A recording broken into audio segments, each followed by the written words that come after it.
आगामी लोकसभा चुनाव को देखते हुए बीजेपी ने अपनी तैयारी शुरू कर दी है। इसकी पहली झलक संसदीय बोर्ड में हुए बड़े बदलाव को लेकर देखा जा सकता है।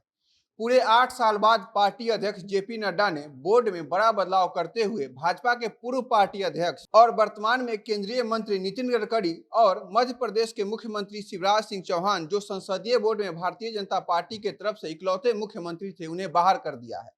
ये जो बदलाव किए गए हैं उसके मायने क्या है, इसके बाद बीजेपी ने एक साथ कई सारे समीकरण को कैसे साध लिया है तथा नितिन गडकरी को संसदीय बोर्ड से हटाकर किस तरह से जेपी नड्डा और नरेंद्र मोदी उनका राजनीतिक पर कतरना चाहते हैं और उनका कद कम करना चाहते हैं, हम आपको बताएंगे। नमस्कार, मेरा नाम परितोष साई है और आप जनता जंक्शन देख रहे हैं। भारतीय जनता पार्टी के सियासी उत्तराधिकारी के तौर पर जेपी नड्डा ने बीजेपी का कमान काफी पहले अपने हाथों में ले लिया था। उनके कार्यकाल में बीजेपी का रिकॉर्ड भी काफी शानदार रहा है, लेकिन उनके नेतृत्व में पार्टी के संसदीय बोर्ड का गठन अब हुआ है। बीजेपी ने नए संसदीय बोर्ड और केंद्रीय चुनाव समिति का ऐलान कर दिया है। इन दोनों समितियों में खास बात यह है कि केंद्रीय मंत्री नितिन गडकरी और मध्य प्रदेश के मुख्यमंत्री शिवराज सिंह चौहान की छुट्टी कर दी गई है।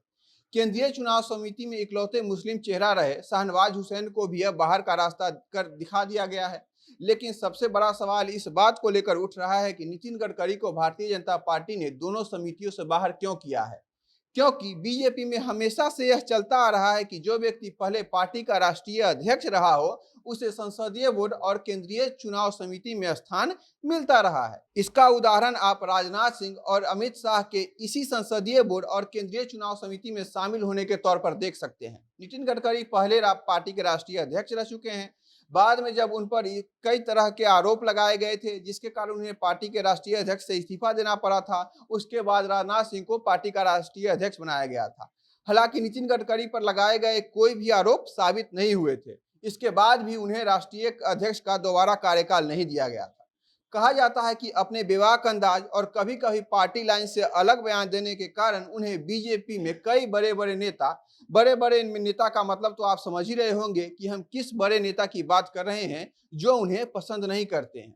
यही कारण है कि संसदीय बोर्ड और केंद्रीय चुनाव समिति से उनको हटाकर पार्टी में उनका कद छोटा करने का प्रयास किया जा रहा है।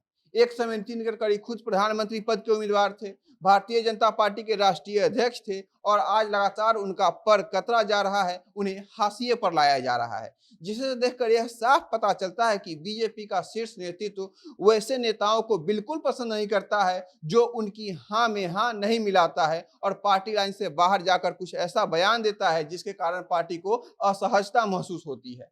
बीजेपी चीफ जेपी नड्डा ने जिस नए संसदीय बोर्ड का गठन किया है उसमें सभी समुदाय के समीकरण को साधने का प्रयास किया गया है। लिंगायत समुदाय से आने वाले कर्नाटक के सबसे बड़े नेता बीएस येदियुरप्पा, जिन्हें पिछले साल कर्नाटक के मुख्यमंत्री पद से बीजेपी ने हटा दिया था, जिसके चलते येदियुरप्पा काफी नाराज चल रहे थे, संसदीय बोर्ड में शामिल करके बीजेपी ने उनकी नाराजगी को दूर करने का प्रयास किया है। नॉर्थ ईस्ट से आने वाले सर्बानंद सोनोवाल, दक्षिण भारत से आने वाले ओबीसी के सबसे बड़े नेता के लक्ष्मण, बिहार, उत्तर प्रदेश और हरियाणा के यादवों को साधने के लिए सुधा यादव, पंजाब के सिखों को साधने के लिए सिख नेता इकबाल सिंह लालपुरा, सत्यनारायण जाटिया तथा बीएल संतोष को शामिल किया है। बीएल संतोष अभी पार्टी के महासचिव भी हैं। नितिन गडकरी वर्तमान में मोदी सरकार के सबसे परफॉर्मिंग मंत्री के नाम पर जाने जाते हैं। पिछले 8 सालों में जिस तरह से उन्होंने देश के कोने कोने में सड़कों का जाल बिछाया है, शायद ही कोई और मंत्री देश के लिए इतना बड़ा काम करवा पाता। लेकिन शायद उनके इस काम को तरजीह न देकर बीजेपी का शीर्ष नेतृत्व उनके बयानों से काफी खफा है, जिस कारण से उन्हें संसदीय बोर्ड से निकाल दिया गया है। आप भाजपा के इस निर्णय और नितिन गडकरी के कामकाज को कैसे देखते हैं, हमें कमेंट बॉक्स में बताइएगा। बाकी खबरों के लिए बने रहिए हमारे साथ। कैमरे के पीछे हमारे सहयोगी हैं विशाल। बहुत बहुत धन्यवाद।